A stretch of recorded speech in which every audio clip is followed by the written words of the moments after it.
नमस्कार दोस्तों, कैसे हैं आप सब। उम्मीद करता हूँ बहुत बढ़िया होंगे आप सब। तो चलिए आज एक विशेष टॉपिक के साथ हम आए हैं आपके सामने। आपने देखा ही होगा कि मार्केट के अंदर पेट्रोल और डीजल दोनों के दोनों भयंकर दामों से आपके बढ़ रहे हैं। पेट्रोल और आपका डीजल क्यों बढ़ रहे हैं, किस लिए बढ़ रहे हैं, उसकी बात हम करेंगे। तो सबसे पहले बिल्कुल बारीकियों को जांचते हुए हम ये देखेंगे कि पेट्रोल डीजल में अंतर कैसे होता है, उनको ज़मीन से कैसे निकाल कर कौन-कौन से टैक्स लगा देती है सरकार और कितना रेट पर आना चाहिए कस्टमर के पास। ये सब हम आज आपको इस वीडियो के माध्यम से बताएंगे। ठीक है। एक कंज्यूमर होने के नाते आपको पता होना चाहिए कि जिस चीज़ को हम कंज्यूम कर रहे हैं उस पे किस तरह से रेट ऐड कर करके आपके पास वो रेट फाइनल होकर आता है। इन बातों का आपको पता होना चाहिए। ठीक है। आखिर क्यों भारत का पेट्रोल डीजल का प्राइस पड़ोसियों देशों से भी ज़्यादा है, इन सब बातों पर हम जिक्र करते हैं। ठीक है, तो वीडियो को स्टार्ट करते हैं। जितने लोग नए जुड़े हैं वो सब्सक्राइब कर दीजिए और जो बाकी लोग हैं उस वीडियो को शेयर कर दिया कीजिए लाइक के साथ। चलिए वीडियो को शुरुआत करते हैं। यस, सबसे पहले तो आपको पता होना चाहिए कि पेट्रोल और डीजल में अंतर क्या होता है। देखिए, हम अपनी गाड़ियों में डलवाते तो हैं, पर आज तक क्या आपने अंतर जानने की कोशिश की है? अभी बता देता हूँ सिंपल सी भाषा में। जितनी भी चीज़ें ज़मीन से हम निकाल कर फॉसिल फ्यूल के नाम खनिज तेल के माध्यम से निकालते हैं उसको मिनरल ऑयल कहते हैं। कौन सा ऑयल कहते हैं? मिनरल ऑयल कहते हैं। देखिए, ये रहा मिनरल ऑयल। अब मिनरल ऑयल तो होते तो दे दोनों ही हैं, डीजल भी होता है और पेट्रोल भी होता है। लेकिन हम इन दोनों को अलग कर पाते हैं इनको रिफाइन करने के मेथड से, जो कि अभी बताऊंगा 1 मिनट बाद कि रिफाइन क्या होता है, मतलब इसके अंदर से अशुद्धियाँ कैसे निकाली जाती हैं, इसमें क्या क्या ऐड किया जाता है। ठीक है। डीजल की बात करूं तो ये आसान है रिफाइन करना, यानी कि इसके अंदर आसानी है। आपको जो मटेरियल्स हैं मिनरल्स के उनको ज़्यादा प्योरीफाई करने के लिए आसानी होती है। गैसोलीन किसको कहते हैं? गैसोलीन आपका पेट्रोल को कहते हैं। अगर मैं बात करूं डीजल में, तो डीजल में ज़्यादा पोल्यूटेंट्स होते हैं, यानी कि आपके मिश्रित पदार्थ होते हैं जो अशुद्धि का काम करते हैं। लेकिन ये सेम लेवल ऑफ एमिशन देता है, यानी पेट्रोल के बराबर ही इसको साफ करके बाद में निकाला जाता है। ठीक है। पर लीटर की बात करूं तो डीजल जो होता है वो ज़्यादा एनर्जी देता है पेट्रोल के मुकाबले। और किसी भी वाहन के इंजन के अंदर जो प्रोसेस होती है कंबंशन प्रोसेस क्या होती है? जब आप फ्यूल को बर्न करके हीट बनाते हैं जिससे पिस्टन घूमता है और गाड़ी का एक्सल घूमता है जिससे पहिए घूमते हैं। कंबंशन प्रोसेस ज़्यादा एफिशिएंट होती है किसके अंदर? आपका डीजल के अंदर। डीजल आपको ज़्यादा एफिशिएंट पावर देता है पेट्रोल के मुकाबले। ठीक है, इसीलिए वो एफिशिएंट फ्यूल एफिशिएंसी होती है। प्लस डीजल गाड़ियों से कार्बन डाइऑक्साइड एमिशन कम किया जाता है डीजल गाड़ियों से, आपको याद रखना। ठीक है, तो ये था डिफरेंस। अब बात करते हैं कि पेट्रोल डीजल निकलता कैसे। चलो देखते हैं भैया कैसे निकलता है। यस, यहाँ पर आप देख सकते हैं, या तो कच्चे तेल को, क्रूड ऑयल का मतलब होता है कच्चा तेल जिसे जमीन से या समुद्र से निकाला जाता है। ठीक है। अब ये कच्चा तेल कहाँ से निकाला जाए? या तो तेल के कुएं होते हैं वहां से निकाला जाएगा जमीन के अंदर, प्लस या किसी किसी स्थान पर जेट पंप लगा दिए जाते हैं। जेट पंप होते हैं जमीन की गहराई में जाने वाले, वहां से खोद के लाएंगे आपका समुद्र। ये दो तरीके हैं जमीन से निकालने के आपके ऊपर। प्लस अगर आप ड्रिलिंग प्लेटफॉर्म के माध्यम से निकालते हैं, जैसे कि आपका कई समुद्रों के अंदर ऐसे सेटअप होता है, इस सेटअप के माध्यम से वो ड्रिल कर करके समुद्र से निकालते हैं। चौथा होता है आपका ओवरसीज टैंकर। ओवरसीज टैंकर मतलब टैंकर भेज देते हैं कंपनियां समुद्रों के अंदर, वो वहां से अलग अलग जगह जाकर आपका कच्चा तेल लाती है। तो कच्चा तेल आ गया भैया इन सब माध्यम से। ठीक है। यहाँ से आने के बाद कच्चा तेल जाता है भट्टे में, फर्नेंस में जाता है। यहाँ से होते होते फर्नेंस में उसको हीट किया जाता है। अब इस हीटिंग प्रोसेस के दौरान क्या होता है, जरा यहीं से देखिए, यही खेल आपको समझना है। क्या होता है देखिए, मैंने बताया था ना डीजल और पेट्रोल को दोनों तरीके से अलग करते हैं, आता तो सेम ही है मिनरल ऑयल के रूप में। सबसे पहले जैसे ही आपका डीजल या पेट्रोल आता है उसको गर्म कर दिया जाता है। ठीक है, फर्नेस भट्टे के अंदर। अब गर्म किया हुआ जो है उसको 400 डिग्री तक गर्म करते हैं। 400 डिग्री के बाद 370 पर जब वो पहुंचता है तो वो फ्यूल ऑयल कहलाता है। प्लस जब वो 300 डिग्री तक ठंडा हो जाता है उसके बाद वो डीजल ऑयल की प्रॉपर्टी डीजल ऑयल के लिए भेज दिया जाता है, उसके अंदर मिक्सचर मिलाया जाता है। फिर अगर वो 200 डिग्री तक ठंडा हो जाए तो कैरोसिन के लिए भेज दिया जाता है, और 150 डिग्री तक ठंडा हो जाए तो वो पेट्रोल के मिक्सचर के लिए भेज दिया जाता है। मिक्सचर की बात करूं तो क्या होता है, जैसे इथानॉल हो गया, एसिटाइलिन हो गया, ये सब चीज़ें मिलाई जाती हैं इनको ठंडा करने के बाद। ठीक है, तो पेट्रोल आपका यूज़ मतलब मिक्सचर के लिए तैयार होता है 150 डिग्री पर और डीजल होता है 300 डिग्री पर। ये तो हो गई प्रोसेस। अब आगे बढ़ते हैं। नेक्स्ट हम बात करते हैं कि भारत के अंदर कच्चे तेल के जो दाम हैं, यानी कि हम देखो अपने देश में खुद भी ज़मीन से, समुंदर से, जैसे मुंबई का एरिया हो गया, ठीक है, यहाँ से हम ज़मीन के अंदर से निकालते हैं कच्चा तेल, शिप्स के माध्यम से भी निकालते हैं। लेकिन हमारा जो ज़्यादातर तेल है कच्चा तेल वो विदेशों से आता है, यानी कि हम आयात करते हैं। तो आयात करने पर भारत के अंदर किस तरीके से पेट्रोल का प्राइस आपका बदलता है उसकी बात हम इस पेज पे करते हैं, ठीक है। सबसे पहली बात, अगर हम मौजूदा मई की बात करूं मैं, तो मई में कच्चे तेल का जो दाम है वो है 68.32 डॉलर पर बैरल। जितने भी कच्चा तेल है वो निर्यात या आयात किया जाता है तो बैरल के अनुसार किया जाता है, ठीक है।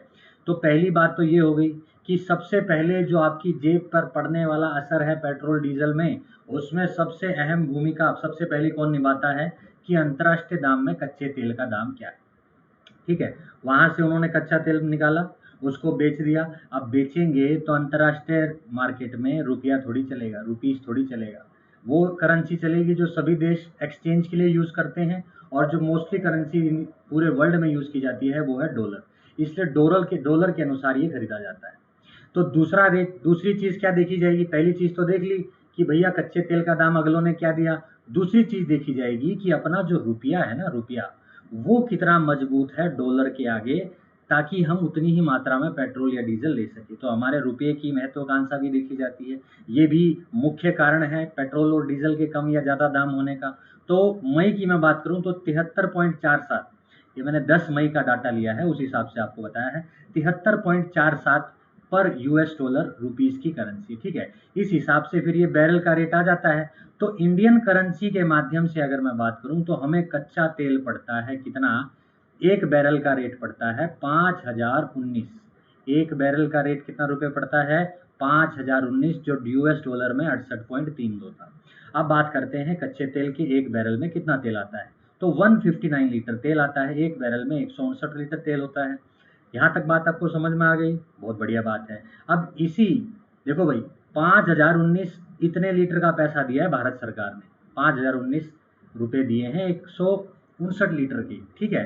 तो एक लीटर के कितने दिए हैं, इनको डिवाइड कर दो। तो एक लीटर का रेट आ जाता है भारत में कच्चे दाम का, मई की बात कर रहा हूं मैं, 31.56। यानी भारत में कच्चा तेल आते आते, भारत में प्रवेश करते करते 31.56 पर लीटर का हो जाता है। उसके बाद अगर मैं बात करूं वर्तमान में क्या प्राइस चल रहा है, तो देखिए दिल्ली की अगर हम बात करें 10 मई के आसपास का डाटा है, दिल्ली में 91 है पेट्रोल और डीजल है 82। तो भैया जो चीज़ 31 की आ रही थी वो इतनी ज़्यादा कैसे हो गई, क्यों हो गई, अभी पता चलेगा, देखिएगा जरा वीडियो में। इतना रुपया इतना कैसे बन जाता है, अभी बताते हैं आपको, देखिए जरा। यस, यहाँ तक आपको समझ में आया कच्चा तेल। अब आगे बढ़ते हैं। ये देखिए भैया, ये हो रहा है जुल्म। जुल्म क्या हो रहा है देखो, कच्चे तेल कहाँ तक की स्टोरी आप समझ गए। इतना रुपए लीटर पेट्रोल और इतना रुपए लीटर डीजल, दोनों के दोनों सेम पड़ रहे हैं भैया, सेम पड़ रहे हैं अभी तक, ठीक है। उसके बाद जैसे मैंने आपको शुरुआती स्लाइड में बताया, रिफाइन होने जाएंगे ना उनको छानने पीने के लिए। अब रिफाइन होगा मतलब इंडस्ट्री के अंदर उनको गर्म ठंडा करके फिर उसमें चीज़ें मिलाई जाती हैं। तो पेट्रोल को रिफाइन करते करते उसको आने ले जाने की जो कॉस्ट होती है, ठीक है, लॉजिस्टिक को वहाँ पे जो लोग काम करते हैं और अदर मार्केट ऑपरेशंस जो होते हैं, वो भी सब मिलाकर पेट्रोल के ऊपर पर लीटर इतना रुपया ऐड हो जाता है, ठीक है, रिफाइन करने को लेकर। और डीजल पे कितना रुपया ऐड हो जाता है? 4 रुपया। आप बोलोगे सर डीजल में क्यों इतना ऐड हो जाता है? बताया था ना शुरू में, डीजल के अंदर ज़्यादा पोल्यूटेंट्स होते हैं, ज़्यादा अशुद्धियाँ होती हैं, तो निकालने में भी ज़्यादा समय लगता है। जिस चीज़ में ज़्यादा समय लगेगा उसका प्राइस बढ़ जाएगा, ऑटोमेटिक सी बात है। तो यहाँ पर 4 रुपये और यहाँ पर 2.2 रुपये, ठीक है। आगे बढ़ते हैं। अब इन दोनों को हम जोड़ देते हैं। इन दोनों को जब आप जोड़ोगे तो आपका प्रोसेसिंग करने के बाद, यानी यहाँ तक पैसा जुड़ गया, रिफाइन रुफाइन सब हो गया भैया, कच्चा तेल निकल गया, गर्म कर दिया, ठंडा कर दिया, जो चीज़ उसमें मिलानी थी मिला दी। इस अनुसार हमारे पास पेट्रोल पंप पे जो पेट्रोल पंप वालों को जो भेजने वाला प्राइस आ जाता है वो है 33 रुपये तो पेट्रोल का, और 35 रुपये डीजल का। यानी पेट्रोल पंप पे जब डिलीवर करने के लिए रेडी हो जाता है ना पेट्रोल और डीजल, तो इतना इतना रेट उनका पहुंच जाता है। चलिए यहाँ तक हम स्टोरी समझ गए। अब आगे देखते हैं भैया, आगे क्या होता है, देखिए जरा। यस, अब आता है मुख्य खेल, और वो मुख्य खेल क्या है? अगर गवर्नमेंट के टैक्स और जो पेट्रोल पंप का डीलर है उसका कमीशन ना हो, तो आपको जो 35 और 33 रुपए में पड़ रहा था ना पेट्रोल और डीजल, वैसा ही मिलता। लेकिन भैया पेट्रोल और डीजल पे टैक्स लगाया जाता है। और कैसा टैक्स लगाया जाता है अभी बात करते हैं। देखिए, एक्साइज ड्यूटी लगाई जाती है। एक्साइज ड्यूटी क्या होती है समझते हैं आप? एक्साइज ड्यूटी का मतलब क्या है? वहां पर आपको अपने देश के अंदर कच्चा तेल एक राज्य से दूसरे राज्य तक ले जाते समय जितनी सुविधाओं को कर देना पड़ता है वो एक्साइज ड्यूटी के अंदर आता है। तो ये आपकी लगा दी। अब किसने लगाई? रोड सेस लगाया है। ठीक है, रोड सेस किसने लगाया है? रोड सेस आपका जो गवर्नमेंट ऑफ इंडिया है उसके द्वारा लगाया गया है। तो ये कितने रुपए का पड़ता है? देखो, टैक्स पहले वाला टैक्स लग गया भाई सेंट्रल गवर्नमेंट की तरफ से। किसकी बात हो रही है? सेंट्रल गवर्नमेंट की तरफ से। रोड का भी ले लिया, एक्साइज ड्यूटी का भी ले लिया, तो 32.9 रुपये ले लिया। और वहीं अगर मैं डीजल की बात करूं तो 31 रुपये ले लिया। ठीक है, तो पेट्रोल में ज़्यादा लिया, डीजल पे आपका कम लिया। अब बात करते हैं ऐसा क्यों हो? क्योंकि भैया रोड सेस है। रोड मतलब रोड पे चलने के लिए वाहन जो इस्तेमाल करेंगे आप उसके लिए सरकार को कर देना पड़ेगा। तो वो पेट्रोल का प्राइस ज़्यादा है उसमें और डीजल का प्राइस उसमें कम है। ठीक है, इसीलिए अब पेट्रोल पंप के डीलर डीलर जो होते हैं, जो पेट्रोल पंप वाले होते हैं, वो कितना कमाते हैं? जरा देखिए, मई के आंकड़े की बात कर रहा हूँ मैं। पेट्रोल बेचते समय पंप डीलर 1 लीटर पर 3.75 रुपये बचाता है। ये सरकारी गाइडलाइंस उसको मिली हुई है। और डीजल की बात करें तो वो 2.58 रुपये पर लीटर बचाते हैं। ये कमीशन होता है उनका। ठीक है, ऐड हो जाती है कॉस्ट आप में। तो देखो, पिछली जो पेट्रोल पंप वाली जो कीमत थी उसमें ये भी जोड़ दो, ये भी जोड़ दो, ये भी जोड़ दो, ये भी जोड़ दो। तो ये हमने टैक्सों की बात की। यहाँ पे कितना टैक्स सेंट्रल गवर्नमेंट के द्वारा जोड़ा जाता है। कहानी यहाँ पे समाप्त नहीं होती भैया, अभी तो राज्य सरकार भी जोड़ेगी। जरा देखिए कैसे जोड़ती है। ये देखिए, आ गया भैया।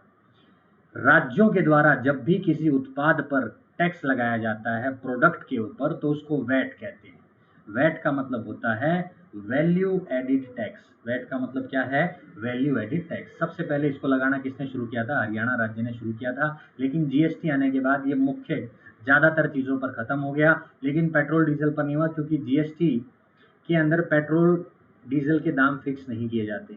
इस पे जो टैक्स लगेगा वो सेंट्रल गवर्नमेंट डिसाइड करती है पेट्रोल डीजल पर, प्लस राज्य में आने के बाद राज्य की सरकार भी इस पे डिसाइड करती है। अब देखो होगा क्या। तो अभी तक जो पिछले वाली स्लाइड थी ना, वहां तक हमने देख लिया सेंट्रल गवर्नमेंट ने कितना टैक्स लगाया। ठीक है, और आपका डीलर का कितना कमीशन है, वो सब मिलाकर इतना रुपए का हो गया भाई। अभी तक पेट्रोल इतने का चला गया, डीजल 70 रुपए का हो गया।